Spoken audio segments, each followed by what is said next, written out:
A Pacific Beach yoga instructor headed to court today to fight the city's efforts to shut down his free classes with tickets and fines.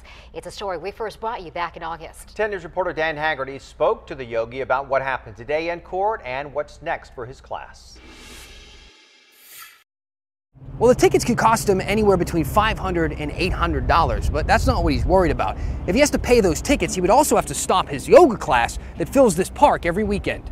And then exhale, belly button draws in. Yoga instructor Steve Hubbard is in the business of relaxation. Send your hands high to the sky here. And lately, he's needed it. I was very anxious last night, this morning going in, almost shaking. That's because he spent the morning here, in court, fighting for this.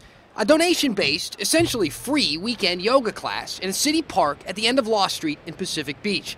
The city says the group it draws is way too big. Permits aren't an option, and anything more than 49 people, which is code, gets him a ticket. Ultimately, I don't have the right to remove people from the park that are numbers 50 and above. We first brought you this story months ago when Hubbard said police actually showed up at one of his classes. Since then, he's been running things using a loophole and breaking the large group into smaller ones. You can have 3 groups of 50 people, but you can't have 150 people, which I don't think the code is serving its purpose. But it has kept him from racking up more of these, in a case that he says the judge won't decide for another 30 days in a possible surprise visit to one of his classes. I'm a lot more calm. Good thing I do yoga. And if they do decide to shut down his yoga classes, he says the fight's not going to end here. He says it's free speech and plans to take that fight to any court that will hear him. In Pacific Beach, Dan Haggerty, 10 News.